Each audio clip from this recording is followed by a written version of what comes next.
صفحہ نمبر 30 آیت نمبر 204 سورۃ البقرہ۔ اعوذ باللہ من الشیطان الرجیم، بسم اللہ الرحمن الرحیم۔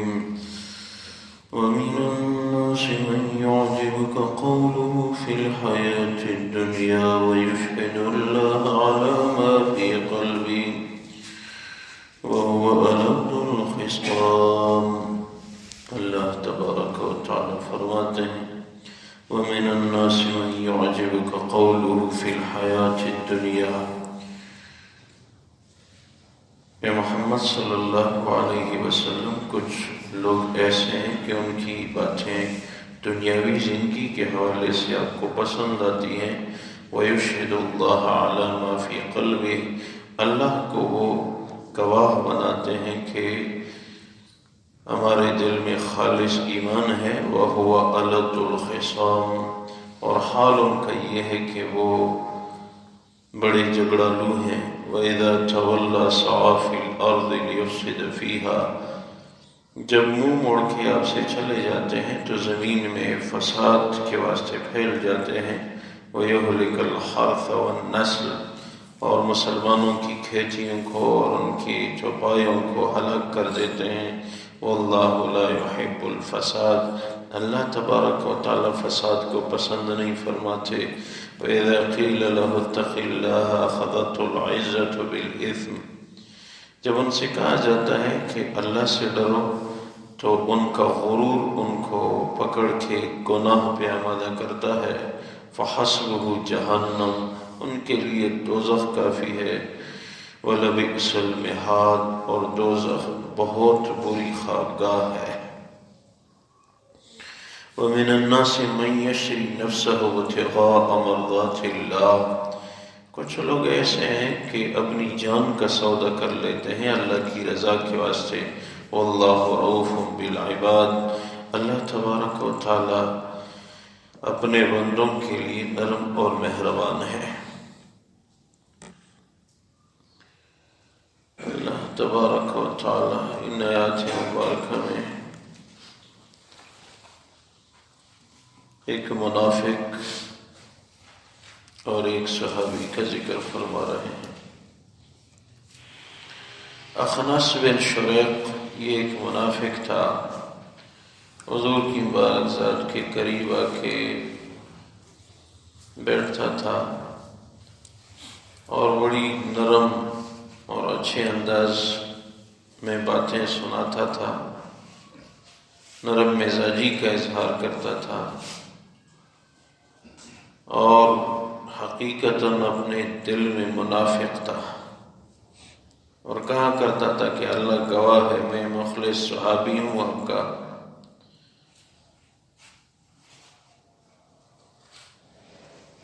اور جہاں موقع پا لیتا تھا تو صحابہ کرام کی فصلوں کو جلا دیتا تھا اور مسلمانوں کے چوپایوں کو مار ڈالتا تھا۔ یہ مسلمانوں کو ہر ممکن طریقے سے نقصان پہنچاتا تھا۔ تو اللہ نے اسی کا ذکر فرمایا، اور ساتھ آیت نمبر 207 یہ صہیب رومی رضی اللہ تعالیٰ عنہ کے متعلق نازل ہوئی کہ صہیب رضی اللہ تعالیٰ عنہ روم سے آئے تھے، جو آج کل ہم اٹلی کہتے ہیں، اس علاقے سے آئے تھے۔ اس زمانے میں روم کہتے تھے اور آج کل اٹلی کہتے ہیں۔ ہجرت سے پہلے مکہ مکرمہ میں آئے تھے اور ایمان لائے تھے۔ جب ہجرت کا حکم ہوا، حضور اقدس صلی اللہ علیہ وسلم مدینہ منورہ تشریف لے گئے تو صہیب رضی اللہ تعالیٰ عنہ نے بھی ہجرت کا ارادہ فرمایا، اپنی سواری پہ سوار ہو کے روانہ ہوئے، تیر کمان تیرکش اور تلوار لے کے چل پڑے۔ کچھ لوگوں نے ان کا پیچھا کیا اور ان کو روک دیا کہ آپ خالی ہاتھوں آئے تھے، مکہ مکرمہ میں مالدار ہوئے، مال جمع کیا، اب وہ مال یہاں سے لے جا رہے ہو۔ تو صہیب رضی اللہ تعالیٰ عنہ نے فرمایا کہ میں آپ لوگوں سے اچھا تیر انداز ہوں، یاد رکھنا جب تک میرے ہاتھوں میں سکت ہوگی تو میں آپ لوگوں کے خلاف لڑتا رہوں گا، اور اگر آپ لوگوں کو میرا مال چاہیے تو میں جگہ بتا دیتا ہوں، فلاں جگہ میرے کپڑے، میرا مال، یہ ساری چیزیں پڑی ہوئی ہیں، وہ آپ لوگ لے لیں اور میرا راستہ چھوڑ دیں۔ وہ اس بات پہ راضی ہو گئے، انہوں نے جگہ بتا دی، وہ واپس چلے گئے اور آپ اپنی سواری پہ سوار ہو کے مدینہ منورہ کی طرف روانہ ہوئے۔ آپ کے پہنچنے سے پہلے جبریل امین نے اطلاع دی تھی، یا رسول اللہ صلی اللہ علیہ وسلم، صہیب نے آپ کی صحبت کو اختیار کیا اور اس کے بدلے اپنا مال، لباس، سارا کچھ چھوڑ دیا، ان کے حوالے کر دیا۔ تو جب صہیب رضی اللہ تعالیٰ عنہ ہجرت کر کے مدینہ منورہ میں داخل ہوئے تو حضور کی مبارک ذات کی خدمت میں حاضر ہوئے۔ حضور مسلسل فرما رہے تھے، کیا اچھا سودا کیا صہیب نے، کیا اچھا سودا کیا صہیب نے۔ ابھی اپنا واقعہ سنایا نہیں تھا، حضور مسلسل فرما رہے تھے، صہیب نے کیا اچھا سودا کیا، کیا کمائی والا سودا کیا کہ مال دے کے اپنے آپ کو نجات دلانے میں کامیاب ہو گئے۔ اس حدیث سے یہ بھی معلوم ہوا کہ اگر کہیں مال اور جان کا مقابلہ آ جائے تو مال دو اور جان بچاؤ۔ اس نے مال پیش کیا، میرا راستہ چھوڑ دو، اپنے آپ کو بھی بچایا اور اپنے دین کو بھی بچایا، مال پیش کیا۔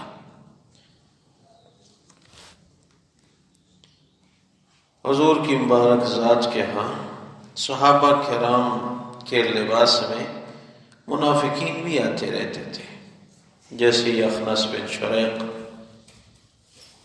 یہ منافق تھا اور بعد میں اطلاع آئی کہ یہ منافق ہے۔ اس قسم کے بہت سارے لوگ آیا کرتے تھے۔ ثعلبہ بن ابی خاطب، یہ بھی ایک منافق تھا۔ حضور اقدس صلی اللہ علیہ وسلم کی مبارک ذات کی خدمت میں حضور کو علیحدہ پا کے آئے اور درخواست کی، یا رسول اللہ صلی اللہ علیہ وسلم، میرے لیے مال کی وسعت کی دعا کرنا، میں آپ کا سچا دیندار صحابی ہوں۔ حضور نے فرمایا، مال کے حقوق بڑے وسیع ہیں، مال ہاتھ میں آنا الگ بات ہے، مال کے حقوق ادا کرنا یہ بڑا مشکل کام ہے۔ اس نے کہا، میں ہر قسم کا حق ادا کرنے کے لیے تیار ہوں۔ حضور نے پھر فرمایا، یہ کام بڑا مشکل ہے۔ ثعلبہ نے دوسری دفعہ پھر درخواست کی، میرے لیے مال کی وسعت کی دعا کرنا۔ حضور نے پھر فرمایا، اس کے بہت سارے حقوق ہیں، یہ بڑا مشکل کام ہے، بس جو حالت میری ہے غربت فقر والی، یہی حالت اختیار کرو۔ تیسری دفعہ پھر درخواست کی، حضور میں سمجھتا ہوں کہ آپ اگر دعا دو گے تو میں مالدار ہوں۔ منافقین بھی یہ جانتے تھے کہ اس کی دعا رد نہیں ہوتی۔ تیسری دفعہ کے اصرار پہ حضور نے ہاتھ اٹھائے، اللہم ارزق ثعلبہ مالا، یا اللہ ثعلبہ کو مال عنایت فرما۔ روایات میں کہ ثعلبہ یہ چند بکریاں تھیں، اس میں اللہ نے برکت ڈال دی، اتنی زیادہ بکریاں ہو گئی، تاریخ کی کتابوں میں لکھا ہے وہ کیڑے مکوڑوں کی طرح بڑھنے لگی۔ یہاں تک کہ مدینہ منورہ میں رہنے والے لوگ تنگ آ گئے کہ بکریاں اتنی زیادہ ہو گئی کہ ہر گھر میں گھستی ہیں اور لوگوں کو تکلیف پہنچاتی ہیں۔ تو ثعلبہ نے یہ کیا کہ مدینہ منورہ شہر سے نکل کے باہر قریب ایک وادی میں پڑاؤ کیا اور وہاں رہنے لگے۔ روایات میں ہے کہ اب وہاں سے ثعلبہ صرف 2 نمازوں میں آتے تھے۔ مسجد نبوی میں حضور کے پیچھے صرف 2 نمازیں پڑھتے تھے، ظہر اور عصر، باقی میں نہیں آتے تھے۔ وہاں بکریوں کی تعداد میں اضافہ ہوا یہاں تک کہ وہ جگہ بھی تنگ پڑ گئی اور لوگوں نے شکایات کی، تو ثعلبہ نے وہ وادی بھی چھوڑ کے دور کے جنگل میں رہنے لگے۔ سینکڑوں ہزاروں بکریاں ہو گئی۔ اب صرف جمعے کی نماز میں آتے تھے، باقی نمازوں میں نہیں آتے۔ کچھ عرصہ گزر گیا تو جمعے کی نماز میں بھی نہیں آتے تھے۔ وہاں صحراؤں سے جو لوگ گزرتے آتے جاتے ان سے مدینہ منورہ کا حال دریافت کرتے تھے۔ حضور اقدس صلی اللہ علیہ وسلم کی مبارک ذات نے ایک دن ارشاد فرمایا، ثعلبہ نظر نہیں آ رہا ہے۔ لوگوں نے کہا آپ نے اس کو دعا دی ہے، اس کی بکریاں تو اتنی زیادہ ہو گئی ہیں کہ پہلے مدینہ منورہ میں رہنا مشکل ہو گیا، پھر قریب کی وادی میں، پھر وہاں چھوڑ کے اب دور کے صحراؤں میں۔ کبھی پہلے جمعے کی نماز میں آتے تھے، ابھی وہ نہیں آتے، وہاں سے حال احوال دریافت کرتے ہیں۔ حضور اقدس صلی اللہ علیہ وسلم کی مبارک ذات نے افسوس کے انداز میں ارشاد فرمایا، یا ویح ثعلبہ، افسوس، ثعلبہ کا بڑا نقصان ہو گیا۔ مال تو مل گیا لیکن حضور کی قرب سے دور ہو گیا، اور جو حضور کے قریب رہتا تھا وہ منافق بھی کبھی نفاق چھوڑ کے ٹھیک ٹھاک مسلمان بن جاتا تھا۔ حضور کی مبارک ذات نے افسوس کا اظہار فرمایا، یا ویح ثعلبہ، کاش ثعلبہ ہلاک ہو گئے۔ روایات میں ہے کہ زکوٰۃ کا حکم نازل ہوا۔ اس زمانے میں مال مویشی کی کثرت یہ ایک بہت بڑی مالداری ہوتی تھی، یہ معیشت بڑھانے کے بڑے وسیع ذرائع ہوا کرتے تھے۔ زکوٰۃ کا حکم نازل ہوا، 40 بکریوں میں 1 بکری ہے، اگر تعداد سینکڑوں میں داخل ہو جائے تو 500 بکریوں میں 5 بکریاں، 1000 میں 10، 2000 میں 20، اسی طرح حساب۔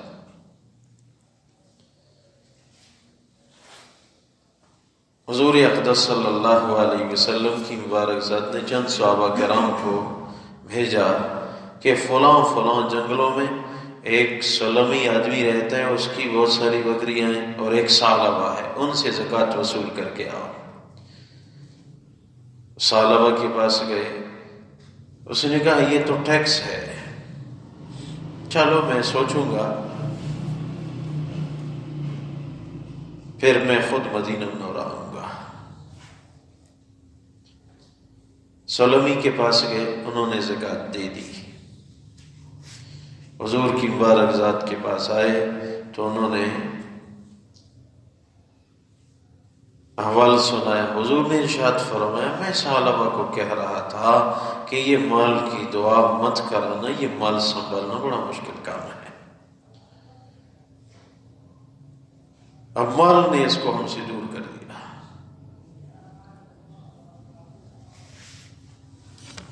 روایات میں ہے کہ سورہ توبہ کی آیات نازل ہوئی جن کا معنی یہ ہے کہ لوگ وعدہ کرتے ہیں کہ ہم اللہ کے دیے ہوئے مال میں حق ادا کریں گے، پھر جب مال ملتا ہے تو حق ادا نہیں کرتے۔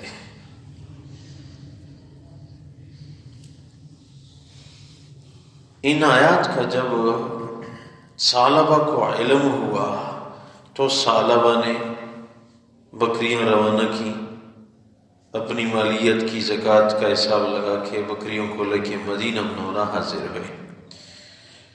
حضور کی مبارک ذات نے منہ موڑا، ارشاد فرمایا مجھے آسمان سے اطلاع آئی ہے کہ ثعلبہ کے مال کو قبول نہ کرنا۔ اب میں قبول نہیں کر سکتا، میرے بندے آئے تھے، آپ نے دیا نہیں تھا مال، اب مجھے قبول کرنے سے منع کیا گیا ہے۔ ثعلبہ پریشان ہو کے واپس لوٹا۔ ہوتے ہوتے حضور اقدس صلی اللہ علیہ وسلم دنیا سے رحلت فرما گئے، اور اس کی بکریوں میں اسی طرح مسلسل سینکڑوں کی تعداد میں اضافہ ہوتا رہا۔ ابو بکر صدیق رضی اللہ تعالیٰ عنہ خلیفہ ہوئے تو خیال ہوا اس کی خدمت میں زکوٰۃ کا مال حاضر کر کے پیش کروں۔ آئے، سینکڑوں بکریاں پیش کی۔ ابو بکر صدیق رضی اللہ تعالیٰ عنہ نے ارشاد فرمایا ابو بکر صدیق وہ مال کیسے لے جو حضور کی مبارک ذات رد کرے؟ جس کو حضور نہ لے ابو بکر صدیق وہ کیسے لے؟ واپس ہو گئے پریشان۔ عمر فاروق رضی اللہ تعالیٰ عنہ کی خلافت کا زمانہ آیا، خیال کیا زکوٰۃ پہ بہت تاکید ہے، عمر فاروق اس مال کو قبول کر لیں گے، اور زکوٰۃ کا انداز بھی سینکڑوں ہزاروں میں پہنچ گیا تھا۔ آئے، مال پیش کیا، عمر فاروق رضی اللہ تعالیٰ عنہ نے ارشاد فرمایا عمر کا وہی جواب ہے جو ابو بکر صدیق کا جواب تھا۔ واپس مڑے، عثمان رضی اللہ تعالیٰ عنہ خلیفہ ہوئے، اس کی خدمت میں بھی ہزاروں بکریاں پیش کی۔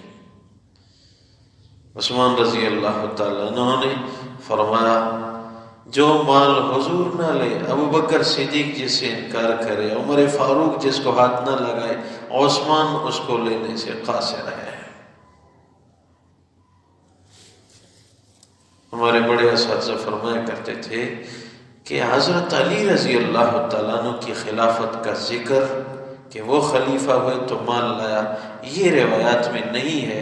خیال ہے کہ خلافت علوی سے پہلے ثعلبہ دنیا سے رحلت فرما گیا تھا، اسی حالت میں دنیا سے چلا گیا۔ کہنے کا مطلب یہ ہے یہ منافق تھا، صحابی نہیں تھا۔ صحابی ایسے کبھی بھی نہیں ہو سکتا، یہ منافق تھا۔ ثعلبہ دو گزرے ہیں، ایک یہ منافق ثعلبہ بن ابی خاطب، اور ایک ٹھیک ٹھاک مخلص صحابی ثعلبہ بن خاطب۔ اس سے یہ بھی سبق ملتا ہے کہ مال کو سنبھالنا بھی آسان کام نہیں ہے۔ اللہ تبارک و تعالیٰ ان آیات مبارکہ میں ارشاد فرماتے ہیں وَمِنَ النَّاسِ مَن يُعْجِبُكَ قَوْلُهُ فِي الْحَيَاةِ الدُّنْيَا، کچھ لوگ ایسے ہیں کہ آپ کو ان کی باتیں دنیاوی اعتبار سے پسند آتی ہیں، وَيُشْهِدُ اللَّهَ عَلَى مَا فِي قَلْبِهِ، اور اللہ کو گواہ بناتے ہیں وہ لوگ جو کچھ ان کے دلوں میں ہیں، وَهُوَ أَلَدُّ الْخِصَامِ، اور حال یہ ہے کہ وہ سخت جھگڑالو ہیں، وَإِذَا تَوَلَّى سَعَىٰ فِي الْأَرْضِ لِيُفْسِدَ فِيهَا وَيُهْلِكَ الْحَرْثَ وَالنَّسْلَ، اور جب وہ منہ موڑ کے آپ سے چلے جاتے ہیں تو زمین میں فساد پھیلانے کے واسطے چل پڑتے ہیں، اور مسلمانوں کی فصلوں کو اور چوپایوں کو ہلاک کر دیتے ہیں۔ واللہ لا يحب الفساد، اللہ تبارک و تعالیٰ فساد کو پسند نہیں کرتے۔ وَإِذَا قِيلَ لَهُ اتَّقِ اللَّهَ أَخَذَتْهُ الْعِزَّةُ بِالْإِثْمِ فَحَسْبُهُ جَهَنَّمُ، جب ان سے کہا جاتا ہے اللہ سے ڈرو تو ان کا غرور ان کو پکڑ کے گناہ پہ آمادہ کرتا ہے، پس ان کے لیے دوزخ کافی ہے۔ وَلَبِئْسَ الْمِہَادُ، دوزخ بہت بری جگہ ہے۔ وَمِنَ النَّاسِ مَن يَشْرِي نَفْسَهُ ابْتِغَاءَ مَرْضَاتِ اللَّهِ، کچھ وہ لوگ ہیں جو اپنی جان کا سودا کر لیتے ہیں اللہ کی رضا کے واسطے۔ وَاللَّهُ رَءُوفٌ بِالْعِبَادِ، اللہ تبارک و تعالیٰ اپنے بندوں پہ مہربان ہے۔ اللہ اپنی بارگاہ میں قبول فرمائے، خلوص الہیت نصیب فرمائے، عاجزی عبادت والی زندگی نصیب فرمائے۔ یہ ہمارے کسی عالم نے دعا بتائی ہے، اللہم انی اسألک العفو والعافیۃ فی الدنیا والآخرہ۔ تو اس سے کئی فوائد ہیں۔ ایک فائدہ یہ بھی ہے کہ مہلک امراض سے، جو وبائی امراض ہیں، ان سے حفاظت ہوتی ہے۔ اور اس کا طریقہ یہ ہے کہ یہ آدمی اذان اور اقامت کے درمیان میں پڑھ لے، 3 دفعہ اذان اور اقامت کے درمیان میں، اللہم انی اسألک العفو والعافیۃ فی الدنیا والآخرہ۔ اور دیگر فوائد بھی ہیں۔ یہ چھوٹے چھوٹے اذکار کا بڑا فائدہ ہوتا ہے، ان کو عمل میں لایا کرے۔ اللہ تمام مسنون دعاؤں کی پابندی اور اہتمام کی توفیق نصیب فرمائے، برکت نصیب فرما۔ اے اللہ پریشانیاں دور فرما، فقر سے بھی ہماری حفاظت فرما، غربت سے بھی حفاظت فرما، ایسے مال سے بھی حفاظت فرما کہ اللہ آپ سے ہم دور ہوں، آپ کے حبیب سے ہم دور ہوں۔ یا اللہ عاجزی عبادت والی زندگی نصیب فرما، آخری خاتمہ بالخیر عنایت فرما۔ ربنا آتنا فی الدنیا حسنہ وفی الآخرۃ حسنہ وقنا عذاب النار برحمتک برحمتک